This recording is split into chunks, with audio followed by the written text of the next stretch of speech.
Nick tells Harry Halloween is actually gonna be his 500th death day.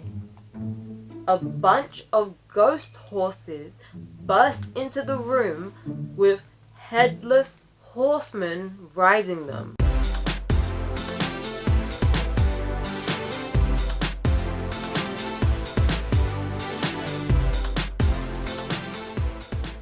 Hey guys! I am Charlotte the Starlet. This is Angel and that is Glitter. Now, my true Starlets know that there's usually someone else with me. My little husky, Seth, he is absent. I think he's playing hide and seek with me, but just forgot to let me know. Anyway, today we're gonna be reacting to Harry Potter and the Chamber of Secrets by J.K. Rowling. Now, since I am a mystery / thriller writer, I don't just react, I review. And the way I do it is simple. If I like something, I add a point, starting from the last video's total, and if I don't, I take one off. Anyway, let's jump in. And Draco announces that he is the new Seeker of the Slytherin team. Hermione claps back by saying, well, at least the Gryffindors won't have to buy their way to the top. And then Draco was like, well, no one asked your opinion, filthy little mudblood. And a jet of green light shot out of the wrong end of Ron's wand, hitting him in the stomach. Oh my god, ew! And several slugs dribbled out of his mouth. Oh, okay, so it's October now, and apparently it comes with raindrops the size of bullets, which turned the flower beds into muddy streams and made Hagrid's pumpkins turn into the size of sheds. Imagine a pumpkin the size of a building. You could live in it. Oh no! Even in the constant rainy weather, Oliver Wood is still forcing the Gryffindor Quidditch team to practice. Oh snap. Ever since their little incident on the Quidditch pitch last episode, Fred and George have decided to spy on the Slytherins. They sadly report that all of their Nimbus 2001 brooms that Draco's dad brought for them all are amazing. There's a clear difference between the Slytherin speed and the Gryffindor speed.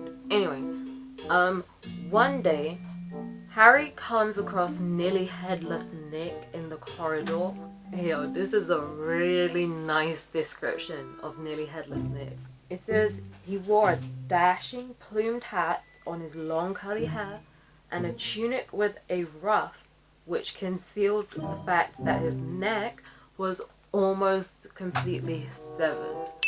Okay, so when I said that description was nice, I didn't really take into account that whole almost beheaded factor.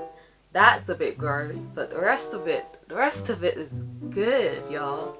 He was as pale as smoke, and Harry could see right through him to the dark sky and torrential rain outside. Wait, what? As Harry approaches him, Nearly-Headless Nick folds up a transparent piece of paper and tucked it inside his doublet. I didn't know that when you die, the letter dies with you. That would be kind of nice. Now that I'm thinking about it, like, assuming ghosts are real and the afterlife is real, I think it could be kind of comforting to take some of your like favorite belongings with you. I know a few things I would want. Seth definitely being one of them. Can you tell I'm missing him? Anyway, Nick greets Harry as he approaches him, and notices that he looks troubled, and Harry notices that Nick also looks troubled.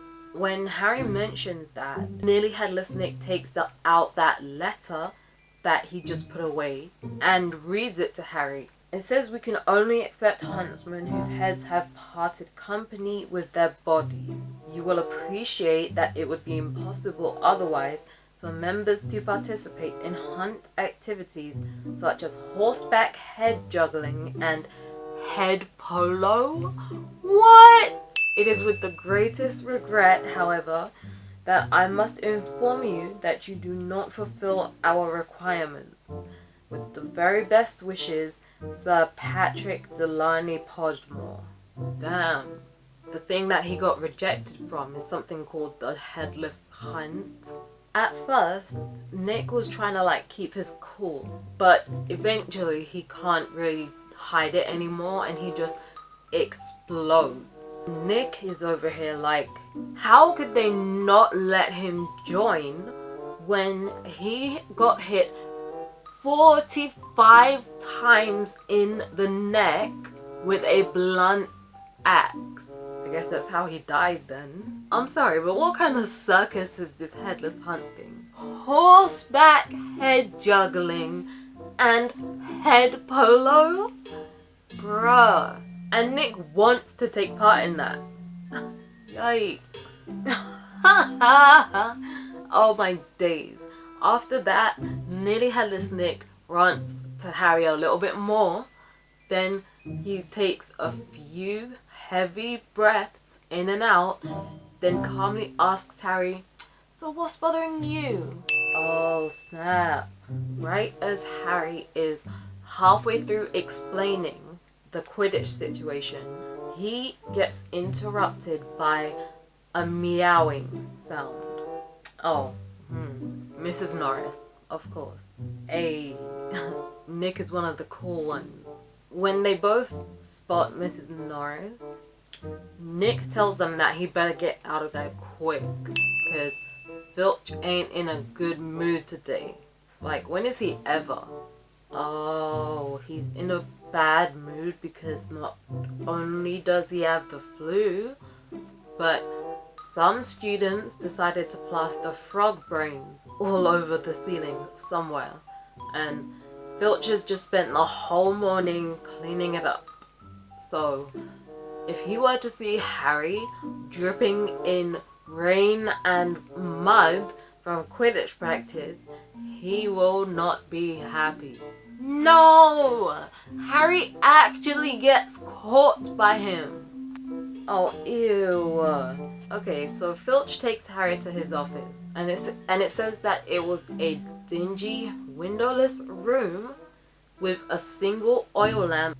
It also has a faint smell of fried fish. Wait, what? Bruh! Okay, so I know Filch likes to keep an eye out for like troublemakers, but it seems like he's a bit obsessed with it. In his office, he has a bunch of files for every single student he's ever punished and what they did. Oh my days. Fred and George's drawer is the biggest. Oh my life. He's even got like shackles hooked up on the wall in his office because he wants to hang students by their ankles if they break the rules. The only reason he hasn't done that yet is because Dumbledore won't let him. Thankfully. Oh my gosh. Wow. Luck is definitely on Harry's side today. So just as Filch is about to write Harry's name on a form, there was a loud bang from the ceiling. Thanks to Peeves. Filch puts down his quill and runs out of his office after Peeves. Ayo, Harry, that's your chance. Like, seize the moment and run. That's what I would have done. Oh my days, no. Harry decides to wait for Filch to get back instead. Ooh, okay. So while Harry is waiting, he notices that on Filch's desk there's a glossy purple envelope with silver writing on it, which says, "Quick spell. Feel out of step in the world of modern magic? Find yourself making excuses not to perform simple spells? Ever been taunted for your woeful wand work?" There is an answer. Quick Spell is an all-new, fail-safe, quick result, easy learn course. Wow. It even has a couple testimonies from like previous customers. Why does Filch need this? It legit sounds like a scam. Oh, Filch comes back into his office. So Harry stuffs the paper back in the envelope and throws it onto his desk. Oh, okay. Filch just dismisses Harry. Oh, wow. After Harry leaves Filch's office, he comes across Nearly-Headless Nick again, who asks him, did it work? And then he explains that he was the one who got Peeves to distract Filch so that Harry could escape. He really is one of the cool staff members. Oh, damn. Okay, so Nick tells Harry that Halloween is actually gonna be his 500th death day, which I'm guessing is the anniversary of his death. He died on Halloween. What? Oh my gosh, and Nearly-Headless Nick seems proud of it. Well, 500 is a big number. Aww. He's holding a party and he wants Harry and his friends to come. Wow. And Harry actually agrees to it, which makes Nick get all excited. Oh my gosh. And he even tells Harry that he wants him to tell one of the other ghosts about how scary and impressive Nearly-Headless Nick is. I guess it's considered a good thing to ghosts. And once again, Harry agrees. Right, so on Halloween, the big day, the three of them set off for this Death Day party. The majority of the school is anticipating the annual Halloween feast. Whoa. Oh my days. I am loving how this is written. Okay, I'm gonna get all technical as a writer here, but there is such a strong juxtaposition between the atmosphere of the Halloween feast and the atmosphere of this Death Day party. Like, the feast is all lit up with bright colours. There were live bats in the Great Hall. Hagrid had carved his pumpkins into giant lanterns. And there are rumours that Dumbledore had booked a bunch of dancing skeletons to entertain them. Meanwhile, the hallway leading up to Nick's party is lined with black candles burning with blue flames, and the temperature got a lot colder. Okay, so eventually they come across Nick, who's draped in black velvet robes. The dungeon that this party is being held in was full of hundreds of translucent ghosts. They were all like pearly white and were drifting around the dance floor. They actually recognized a couple of people. The Fat Frere, the Hufflepuff ghost, and the Bloody Baron, the Slytherin one, are both there chatting to each other. Although he is being given a lot of space by the other ghosts. He's so scary he scares other ghosts? Damn. No. It says that they're dancing to an orchestra. However, it sounds like literal nails on a chalkboard. Anyway, so Harry and his friends decide to look around, and all of a sudden, Hermione tells Harry, wait, no, we have to turn back. When Harry asks why, Hermione says that she doesn't want to talk to Moaning Myrtle. Apparently she haunts one of the girls' toilets. Are you kidding me? According to Hermione, whenever she has a tantrum, she just goes and floods the whole place. Anyway, Now, Ron has noticed the food, which I was a bit curious about too.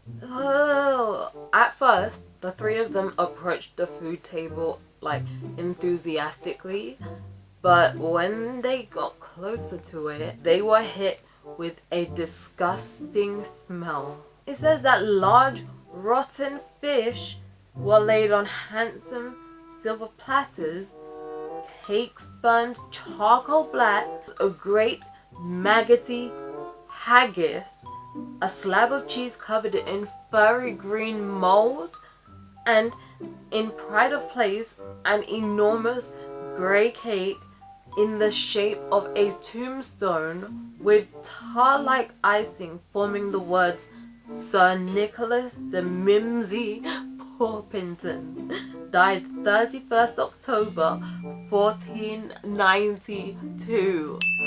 Whoa! That was such a wild description.